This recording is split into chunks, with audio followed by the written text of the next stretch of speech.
You're listening to the Ground Transportation Podcast with Ken Lucci of Driving Transactions and James Blaine of PAX Training. Learn how you can build a thriving transportation business with real profits, repeat clients, and enterprise value. And now for your hosts, Ken and James. I am super excited on this episode of the Ground Transportation Podcast. We are going to be talking about financials. So yes, that thing we all love. Yes, what we all have and want to have more of, right? Money. It is probably the one that I am most excited about so far. I know I'm kind of safety and customer service, but I don't think any of us do this for fun, right? I know a lot of us love to do it. So I'm super excited to have you guys joining us. Thank you for listening in. Ken, how do you want to kind of set this up? I mean, this is really your world of expertise. You know, when it comes to the financial side, where do you kind of start? Well, it's interesting to me, listen, we've looked at 250 companies and everything from $1 million to $150 million a year in revenue. I can show you $1 million companies that are fundamentally more profitable than $3 million companies. Okay. So let's start with the profit equation. And this is something that when I was an operator, I didn't have a handle on because I didn't look at 250 companies. The profit equation is of total income, what percentage of your costs go to turning the key and doing the job? Okay. What do you have left over, which is your gross profit margin, or it's also called net contribution. So what do you have left over to pay all of the other bills that are not associated with turning the key and doing the work? Your overhead. And then after that, do you have enough money to pay yourself and to show a profit? So the first thing when we look at a company's financials is we determine what their profit equation is. And here's kind of what they look like. Of 100% of revenue, so out of $1 million you take in for $1 million company, 60% of that should go to all of your costs associated with turning the key. We call it cost of goods, fleet insurance, fleet equipment costs, driver labor, fuel, detailing, repair, and maintenance. So it should be 60, no more than 60%. Really healthy companies, 55%. It leaves you between 40 to 45% left over. So out of $1 million, you have 400 to 450,000 left over. Okay. $1 million company should have about 25 to 27% overhead, including being able to pay the owner a decent W-2 income. Decent should be roughly 2/3 of his total annual income. So $1 million company, ideally, after all of those things, should still be able to turn a profit of between $80,000 and $100,000. That's the ideal $1 million company.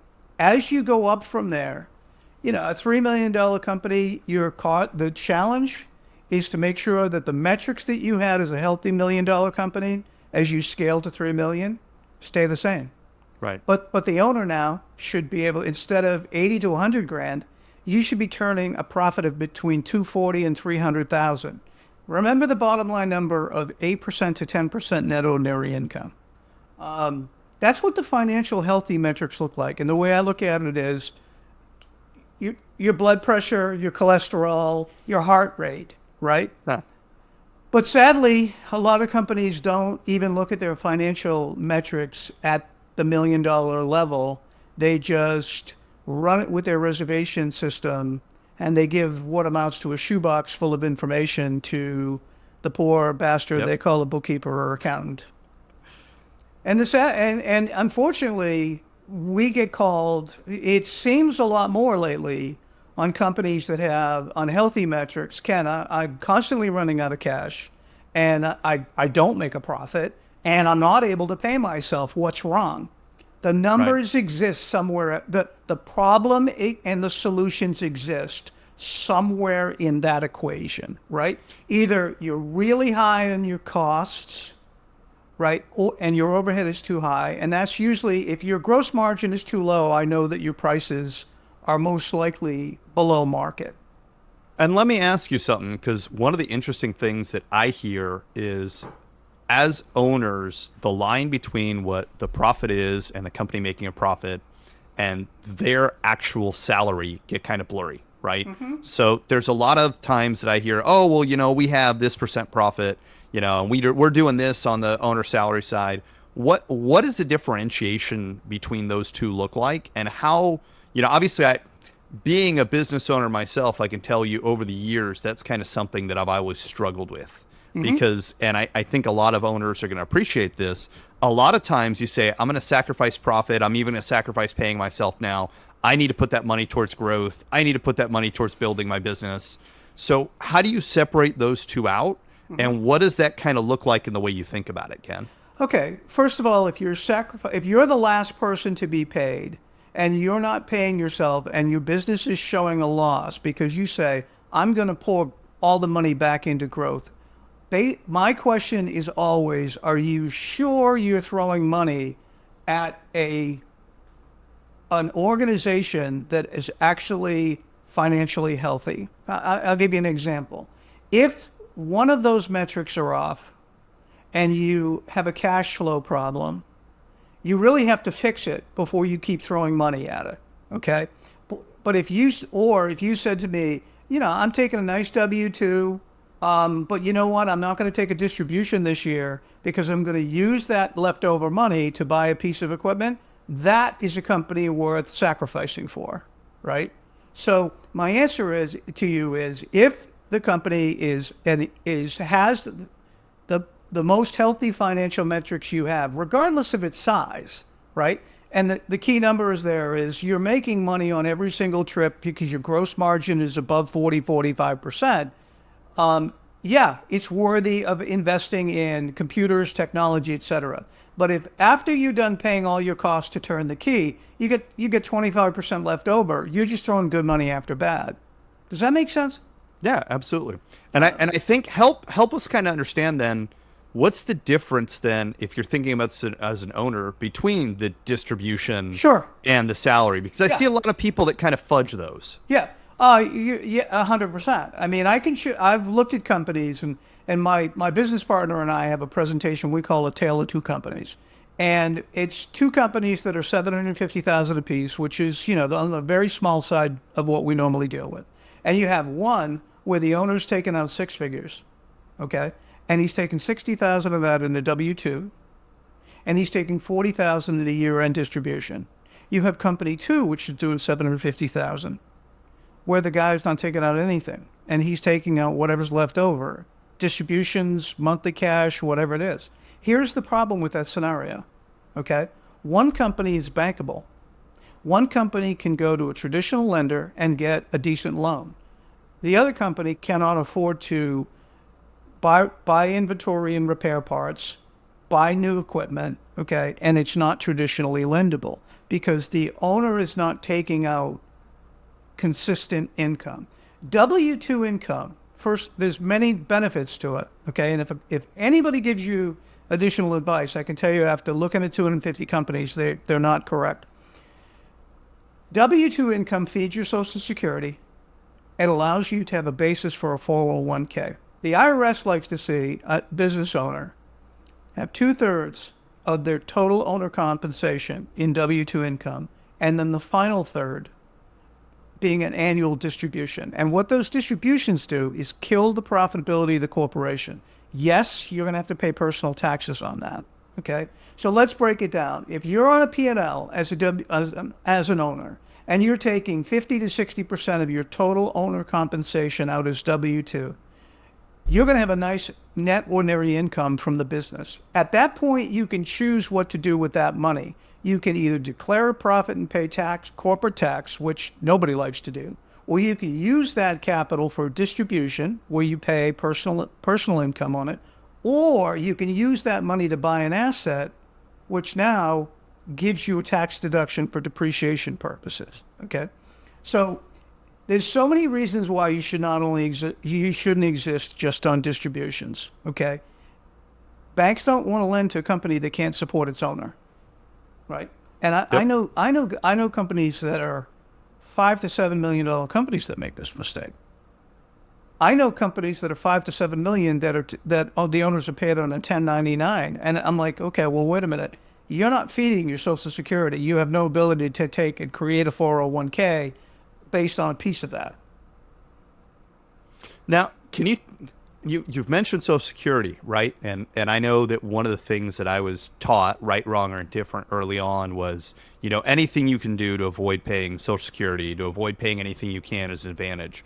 But you've brought that up twice now, right? And again, in my world, I've progressed enough to understand why that's different. But help everybody listening understand why that's important, because there's a lot of people that are convinced we're never, if you're younger, you're not going to get that anyway. Why is it important to be funding that? Why does it matter that you're paying into that?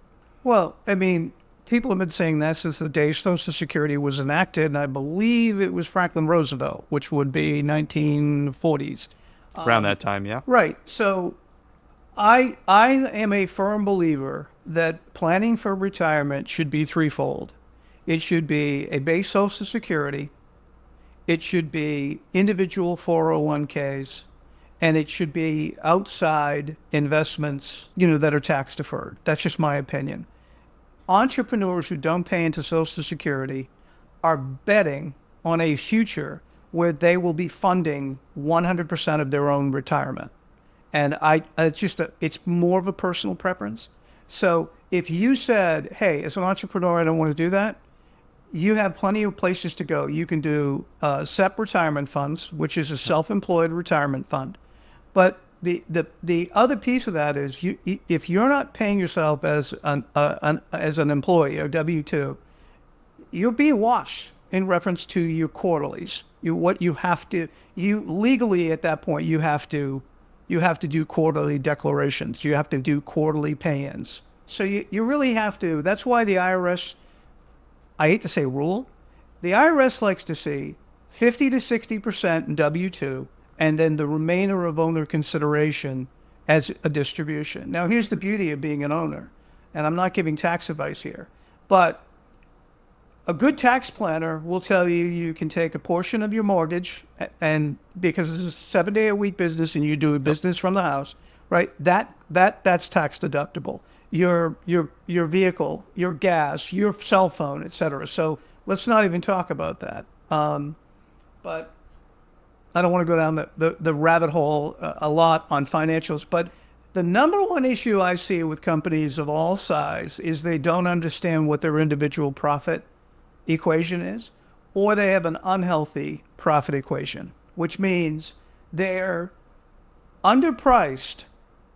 Their cost of goods, therefore, are artificially high as a percentage of income. They don't have enough left over after they pay all of the direct costs of doing the job to pay overhead, to show a profit, and pay for themselves. So, the only reason why I'm a success at this is the math is simple.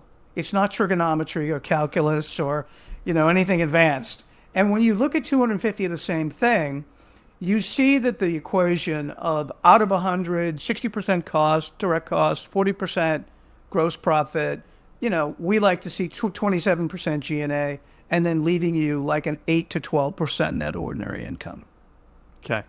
So let me ask you, do those numbers, are those things that you should expect to change in terms of your profitability based on size? Or Yes. do you see that typically the profitability is going to be that same target? Interesting question, because, people say to me, well, I want to scale my business. Okay. Scale to the wrong definition of scale is growth in top line revenue alone. What you want to scale is a healthy profit equation, right? So the more revenue you add, your profit should not go down. That's the tricky part of this business. That's the tricky part where most failures occur. And I don't care if it's whether it's a small company, 1 or 2 cars trying to get the owner himself getting out of the business, out of the front seat, or if it's a $1 to $2 million company trying to go to 3, 4, or 5. The problem is anybody can throw money at the business as they're growing, and it will erode. It will erode the profits. The secret to scale is starting with good metrics, and then as revenue grows, those metrics stay the same. You cannot help when you grow these businesses and you grow the complexity of the equipment that we have in our fleets, what's going to change is definitely the cost of goods. Example, if you go into minibuses and motor coaches and you were traditionally a sedan, an SUV, and maybe a van company, you're going to find that the cost of operating minis and certainly the cost of operating motor coaches are going to move the needle on your direct cost of goods equation. So what that looks like for a $5 to $10 million company is more out of 100% of total income, you're going to spend 70% on the cost associated with turning the key. CDL drivers are more expensive than chauffeurs, right? 100%. Repairmen, right?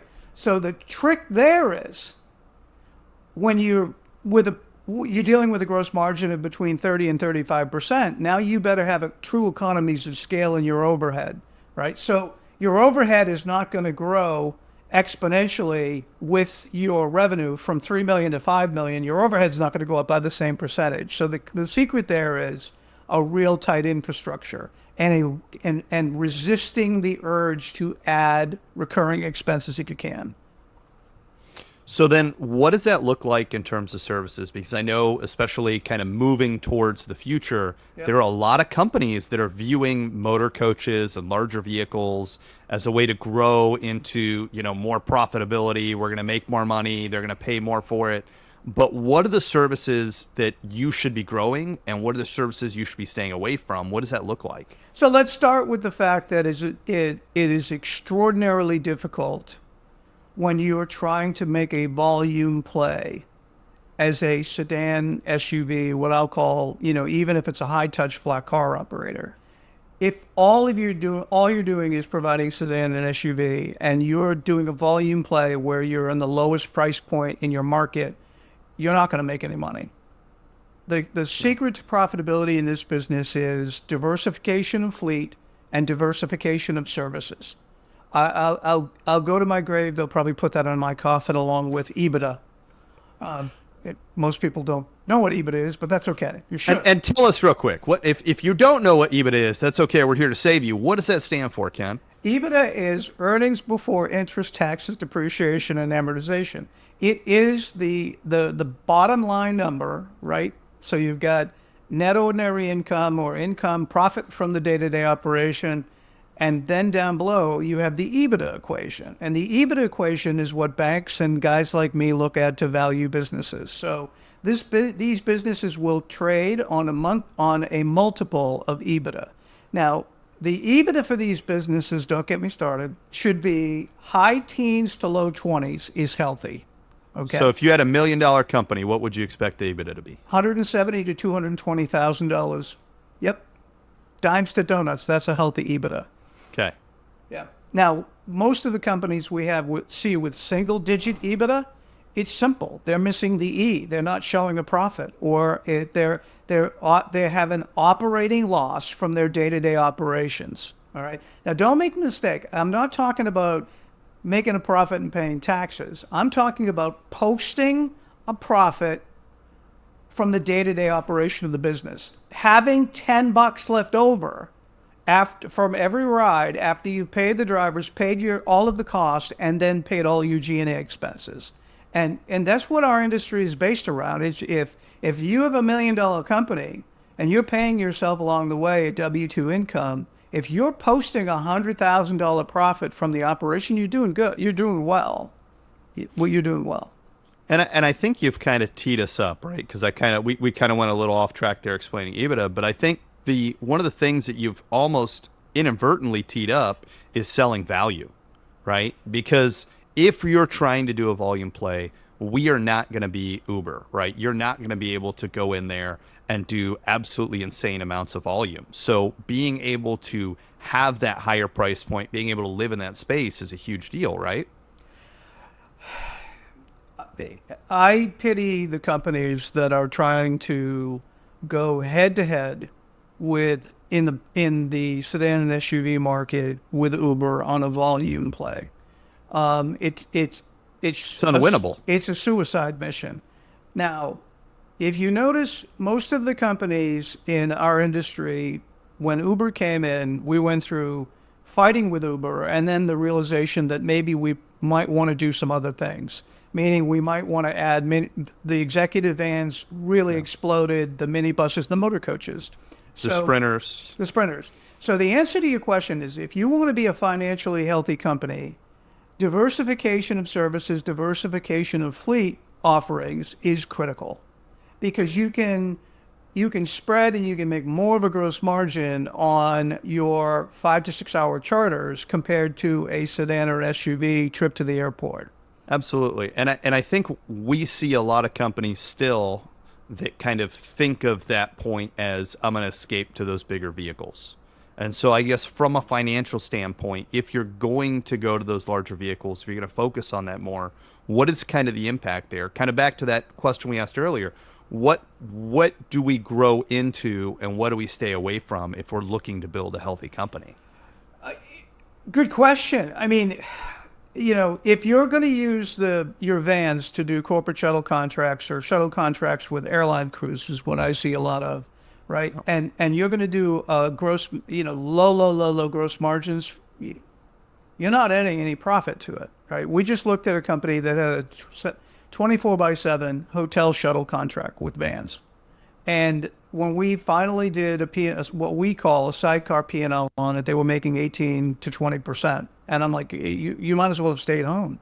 One accident, one risk, and one issue, and your profitability is gone. So the answer to the question is, when you have diversification of fleet and diversification of services, you are in the position to charge, you'll have a blended gross margin much higher than a sedan or an SUV company or any kind of a volume play, right?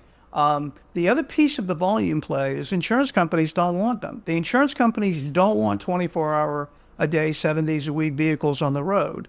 I mean, I'm seeing it with line run companies on the motor coach side. I'm seeing it on the hotel shuttle side. I'm seeing it on the corporate shuttle side. Because think about it. Their risk is now literally 12, 18, 24 hours a day.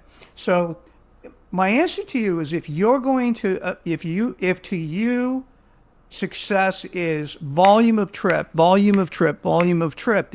not going to succeed anymore. The risks have gotten too high. The costs are very unpredictable. So my answer would be, is growth in revenue per trip and a healthy profit margin of 40 to 45% or over. I mean, I have motor coach companies out there that are making 50% gross margins on specialty services like overnight tours or day trips or wedding services. We just did a pro forma and working with a company that's buying motor coaches, and they're charging on weddings with luxury motor coaches. They're making a gross margin on Saturdays and Sundays of 50%.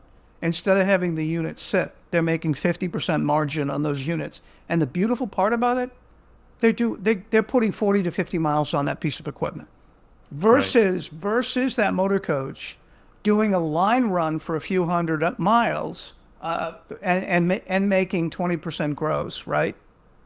And I think you brought up a really good point, because one of the first things that I was taught when I got into the industry is, if you want to know how a company's doing, go into their garage. If the garage is empty, the company's doing well. But something that I've learned over time, and you've kind of alluded to it, is that if your vehicles are out there running and you're not making any money, all you're doing is racking up maintenance costs, racking up all those things. And so you are better off, in most cases, in a situation like you're talking about, being able to have those higher margin trips and not running it for the sake of running it, than trying to keep that vehicle running 24 hours a day, right? If you're taking a hit on it, if you're breaking even running that vehicle, although it might look that way, what happens in the long run is more risk, right? More cost. I found that it rarely ever seems to work out that way. And especially if you're pulling prices out of your ass. I mean, forgive me for being, this is a podcast, I can say that, right?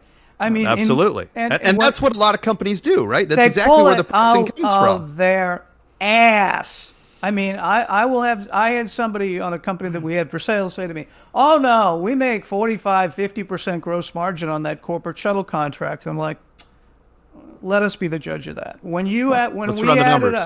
When we added up the fixed costs, they had to pay parking lot rent. They had to have the vehicles detailed by an outside company. Their dispatch supervisors spent 30 hours or 40 hours a month tweaking the schedule. We came down to it and said, you're making about 21%, which if you want to do that, that's fine. But we also calculated that you could actually do X amount of charter hours, right? Which puts on a third of the miles and time, and you'd make more money, right? So the biggest, if you ask me, some of the critical mistakes I see is the price coming out of my ass, right? Or is no, I'm going to charge what my competitor charges. Wait a minute, I'm going to charge what the guys in my 20 group say. Okay. They don't have your cost structure, dude. I mean, how many times, don't get me started. Well, and it's really funny that you brought that up, right? Because I think one of the things that I've personally also seen is that you can have two types of companies that are almost identical, that are doing the exact same type of work, but because of the way that someone has structured the work or the way they've priced it or the way they're doing it, those numbers might look completely different and the way they approach it might look completely different. And that, to your point in the 20 group, if it's working for them, if you're not them, it might not work the same for you. I've never met. We do some benchmarking for 20 groups where people will give us all the data, and we generically company A, B, C, D, right? And we have to always try to normalize because the cost structures are never the same, and rents are not the same, et cetera. But in general, if I looked at the companies that were the most profitable in the industry, based on what we review, whether they're retained clients or for banks or companies we've sold, universally, they are all on the middle to highest side of their markets. None of the companies that are low priced have ever had much value or are able to have a decent profitability. They're the ones always struggling with cash flow. Okay, so the profit equation, learning your profit equation is literally like learning what your heart and blood pressure should be based on my weight, my height, etc. And many people don't. I mean, we've been very successful with the financial course. We've got a couple hundred operators on it at this point, but it's a different, getting them to think in a different mindset. So speaking of mindset, I want to ask you your opinion on this because this is something that I have heard from operators since the day I got into the industry. What would you tell an operator that comes to you and says, "But Ken, I can't raise my prices. I'll lose my customers. I won't have as much business," right? Mm-hmm. It's not there. That's for me, and even, being in the industry as long as I have, it's something I hear time and time again is there's this inherent fear of raising prices. Ironically, I don't know that I can think of a single story where someone has raised prices and any of those things have happened. Yeah, I mean, we do it every single day with people, and there's for some reason we've been brought into recently quite a few valuation projects that have turned out to be what I'll call turnaround projects, which we've come in and we found some inherent problems where the cost of goods is way out of control, which all it means is the pricing structure is too low. Because, their fleet insurance went way up through the roof. Yeah. They might have other problems, but, if your costs are above 70% and you're only left with 30 cents of every buck, there's no way you're going to be profitable. So we've been brought in a lot of cases, and my answer is this. A, I understand that you have to be competitively priced on what I call the milk and bread of the business, which is sedan and SUV trips to and from the airport. I get that. But there's still such a lack of quality above and beyond those vehicle categories that you can be more expensive. I've never found anyone who's left a company over 10% one way or the other. But the elasticity on the pricing of the larger equipment is much, much more plausible than someone being able to say to you, well, how much is your airport sedan or how much is your airport SUV? They're not going to... Someone who prices you, they may price you on a motor coach, and if they're lucky, they're going to get a 20-year-old motor coach, and that's going to be cheaper than you. Let them have it. But to your point, if you're delivering value and you have to your clients and you have a relationship with those clients that's based on value, customer service, and a solid relationship, price is totally secondary. If someone stays with you only over low price, it's like being in an arranged marriage where she stays with you because you've got money. It's not a healthy place to be. And we've helped people adjust their prices, and we've never had anybody leave. We've done some analysis on with people and said, you've got a losing contract here. It's with an airline crew, for example. It's with a hotel shuttle. It's a corporate shuttle. And you either need to change it or you need to dump it, because we'll deal with this in another episode. The risks are so high and the fleet insurance has gone way up so high that unless you're profitable, one accident or one problem could wreck your quarter. So, yeah. And depending on your market, right? I was lucky enough, I was on a panel recently with, an insurance carrier. I was on California Highway Patrol. We were on that panel, and one of the things that was really clear there is, hey guys, guess what? The insurance company can drop you.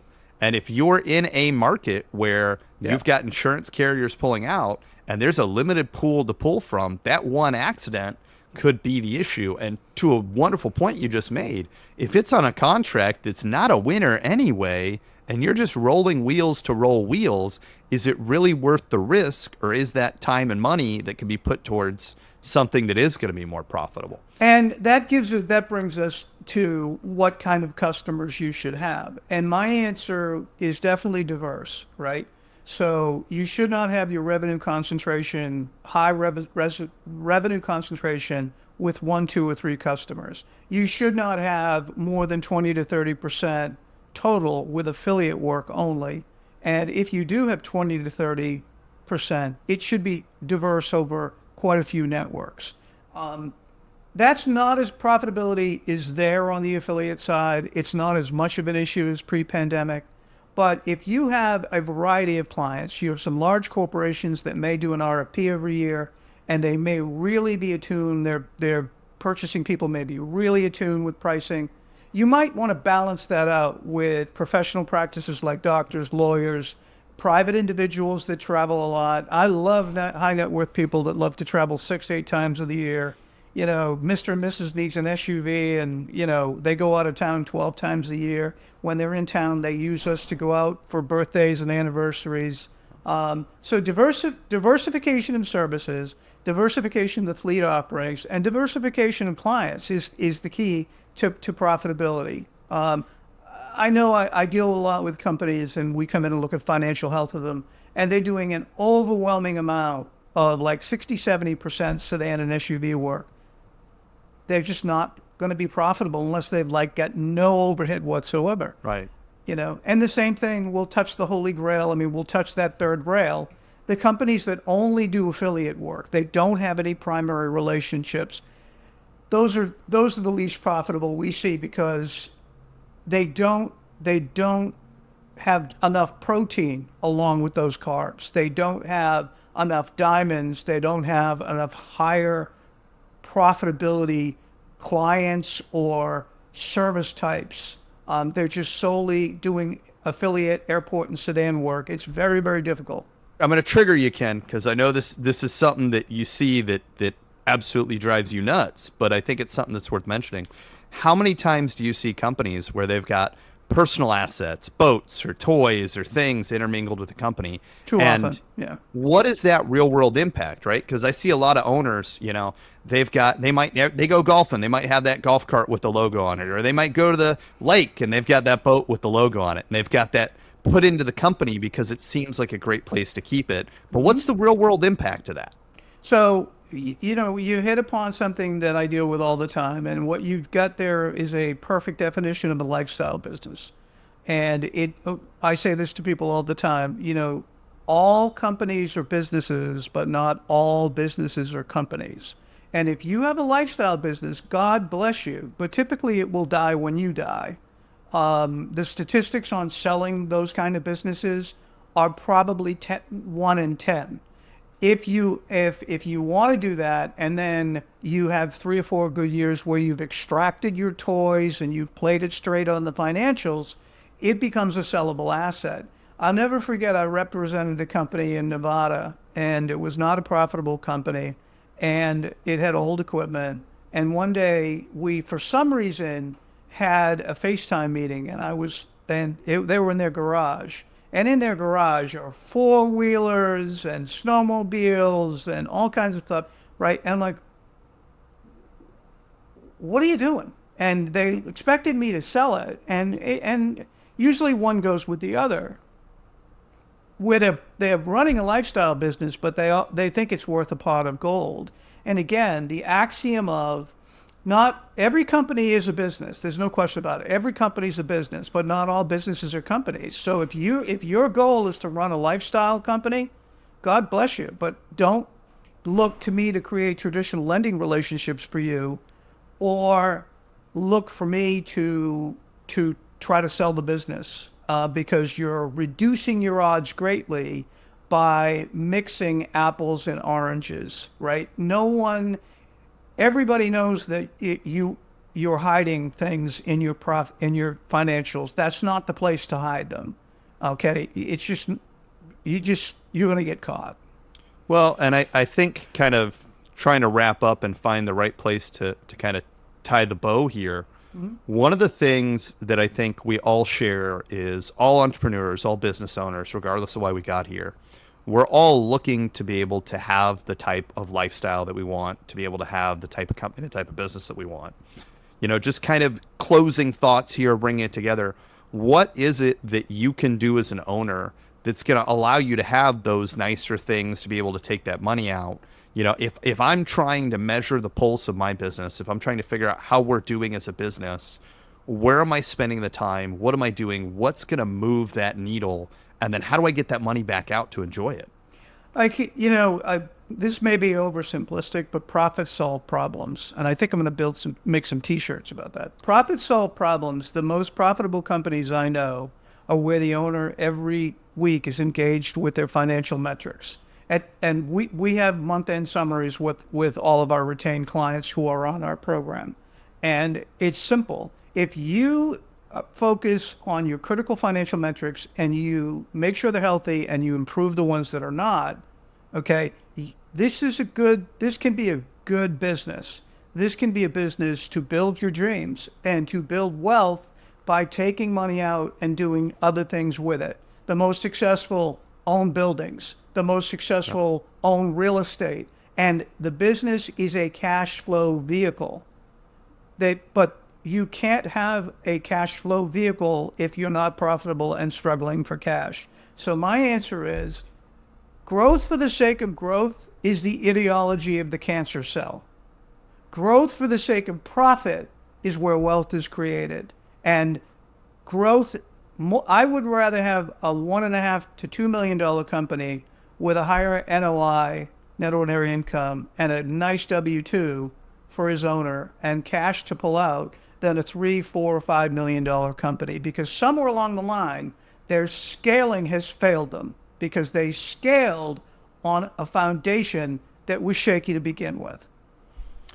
And I think you've hit on something really important that we kind of want to close on here. And I think it's something that a lot of people keep trying to use a new piece of debt to pay an old piece of debt. And what I think I'm hearing you say is, if you are at that point where you keep scaling and scaling and you're convinced that if I get bigger, all the numbers will get bigger, I'll make more money, I'll do that, but you're not financially healthy, what I think I'm hearing you say is, it's time to stop. It's time to figure out how to get financially healthy.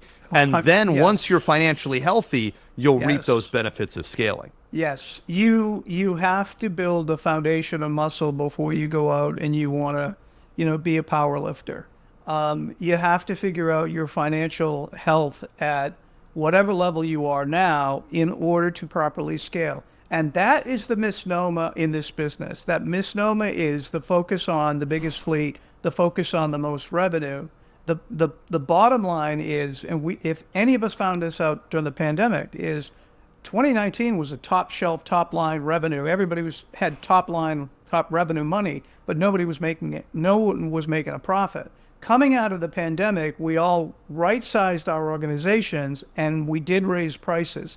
The key there is to keep those metrics going for you as you grow the business. I'd rather see a business grow 10% a year and with optimum profitability than a business that grows 20% a year that's constantly losing money. Something's wrong.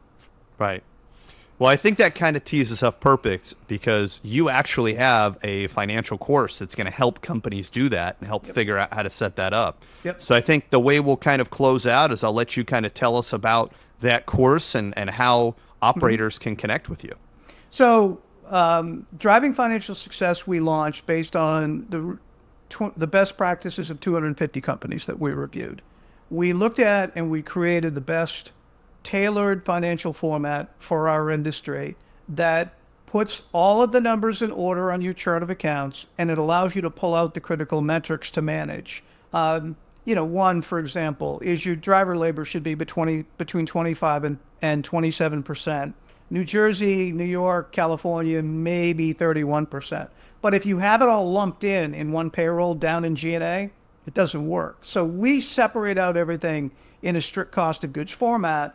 And our program is you have three different ways to buy it. One is you do it yourself, and we'll answer questions by email for you, and you get one session to answer any questions you have about it. But the second is you can buy the program with some hours, implementation hours. We roll up our sleeves and we help you.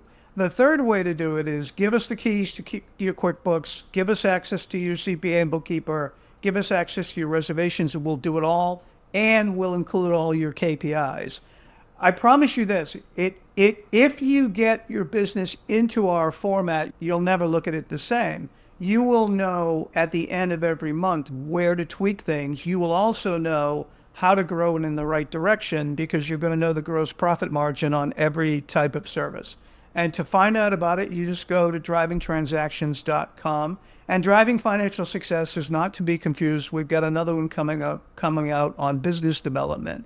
But the Driving Financial Success has been wildly successful.